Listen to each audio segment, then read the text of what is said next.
I was reading Meditations by Marcus Aurelius, and I thought about his life and the life of other kings, emperors, queens, and I thought about how in such a short span they raised a family, led a whole nation, etc, etc.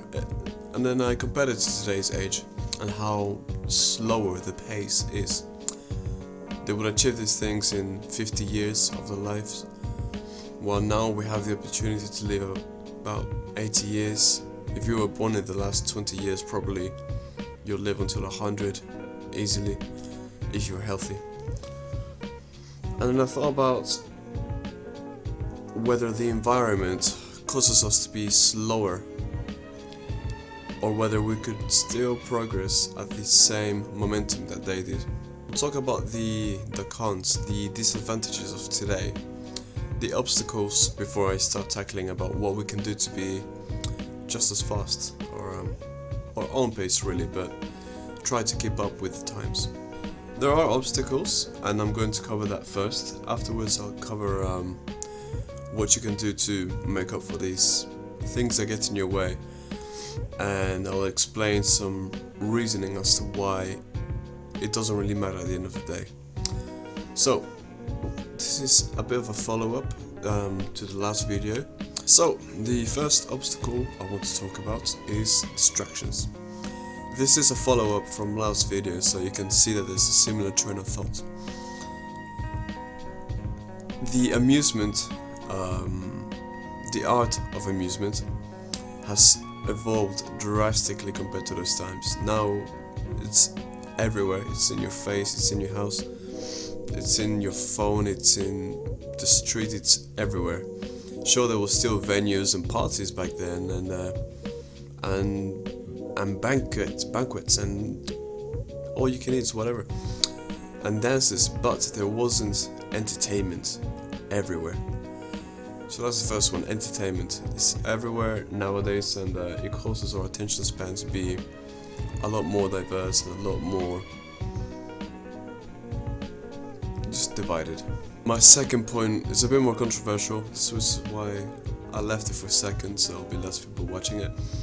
But it is the amount of freedom that we have now. I don't mean it God, that sounds awful. Not in terms of slavery or anything like that, but rather the mental freedom and the freedom in general that we have, that allows us to actually suffer a bit more in the long term. You know, we don't need a lot to be content, to be happy, to be joyful in life. And sure, we can always improve something, but if we're happy with what we have, why would we? Self-improvement is always good, but improvement outside of that scope, where it's just around you, external improvement, sure is good, but it's not necessary for your happiness. And at the end of the day, if we're here, we should be good people, we should be happy, right? I mean, at least I think it's an easy philosophy to follow. But yeah, the freedom that we've got today, I think, causes a lot of the depression that people talk about. Now, I'm not trying to make light of it or make it seem as if it's not real. I've felt depressed before. Well, not felt. I've been depressed before for a little while. But I think it's very possible curing it with just the right action plan, with the right movements. And people don't talk about that. They just prescribe you some drugs. They just say, oh yeah, no, you are depressed. They just enforce those things onto you that really don't serve any purpose. Why would you adopt something into your identity that doesn't help you? It just always baffles me whenever I think about it.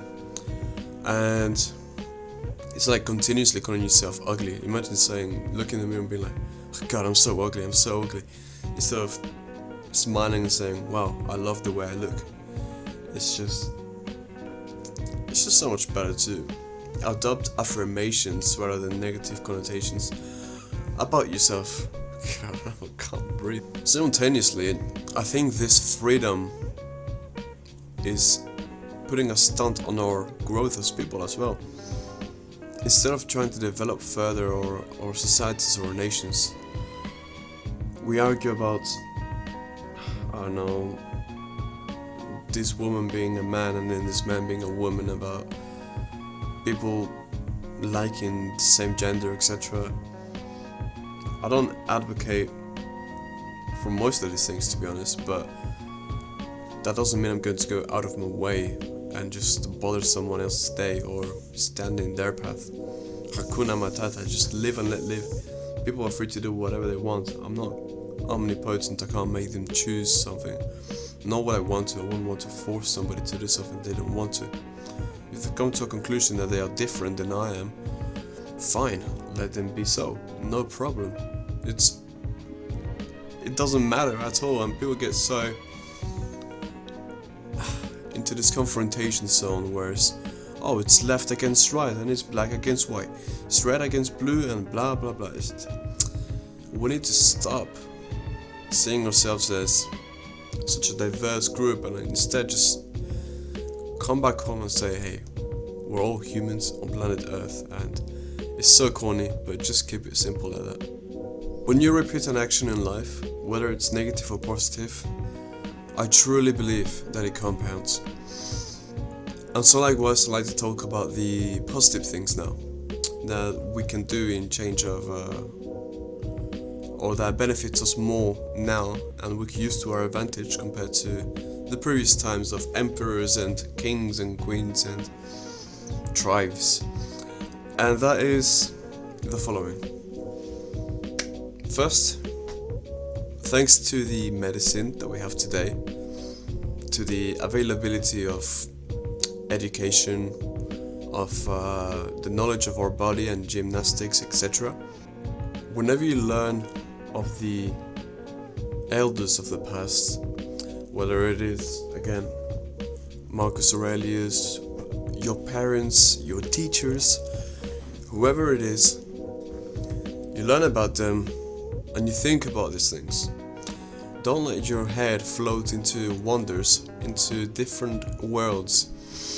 Stay down to earth, stay stuck to earth. No, I don't mean in like a figurative way, I mean like stay here, literally stay in the moment.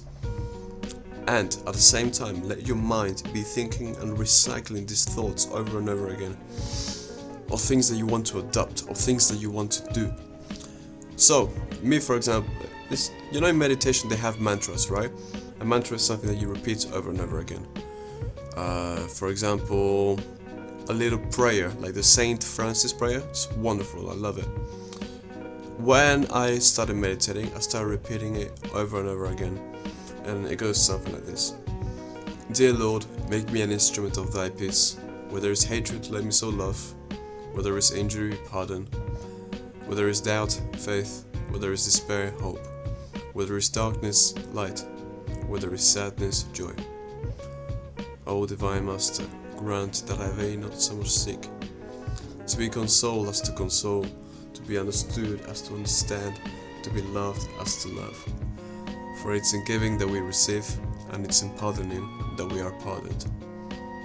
Amen. So yeah, just things that you can repeat in your head over and over again, or just simple affirmations. It doesn't have to be anything complicated, like I am aware, I am conscious, I am strong, I am not emotional. Like for men, like it's not good to be emotional for men. Personally, I think I know it's not on my days, bro.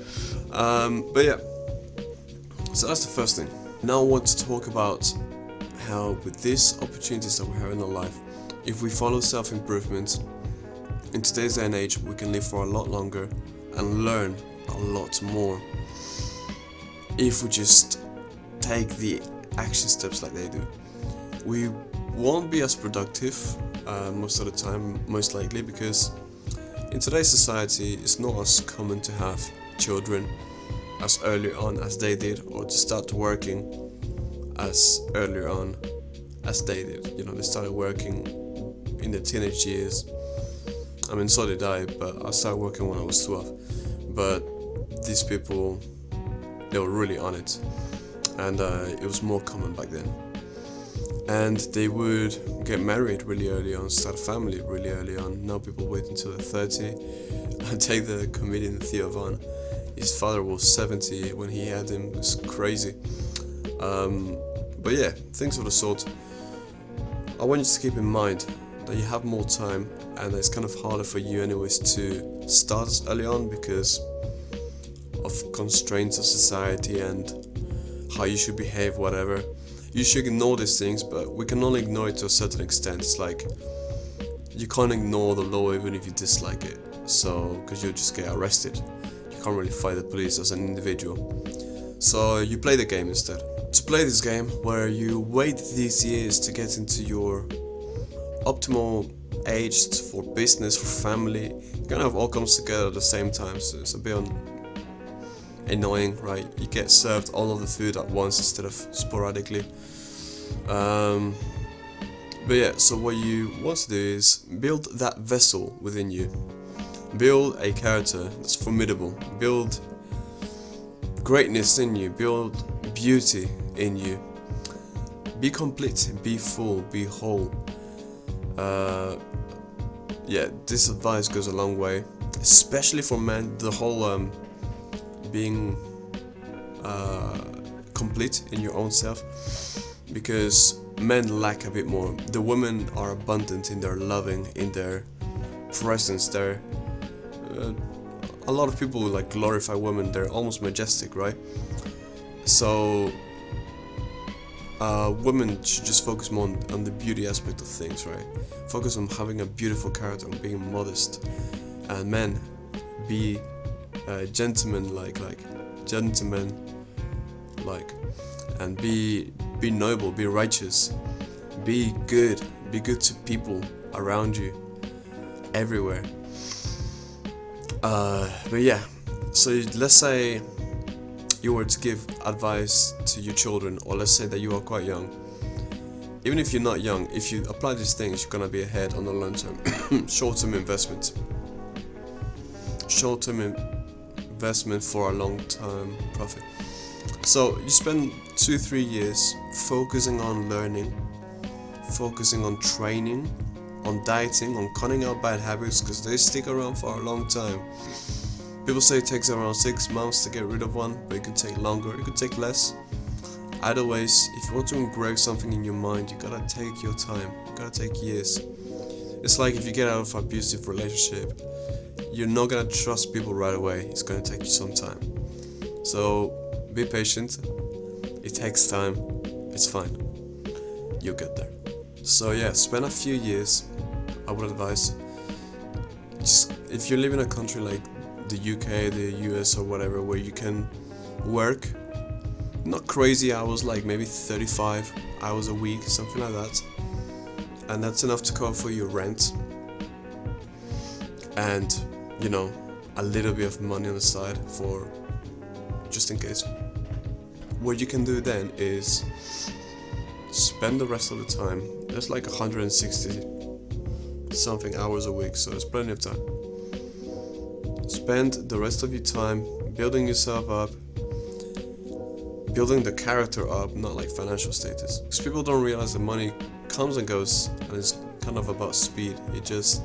You can generate it in an instant, and you use the money to generate more money. You don't sit on it, you don't just save it, because that's the slowest way possible. So yeah, that being said, I would first recommend spending those years on yourself, and then just taking off like a rocket with your character, your brand new character, your brand new wisdom, and your brand new possibilities. So yeah, forge yourself into an unbeatable person and do the right thing. Be good to others and be good to yourself. Spend some time when you're in this growth state to spend time with other people. It's important to always keep in touch with humans. Otherwise, we kind of perish. We need that social craving to be satisfied. So that's all. Much love.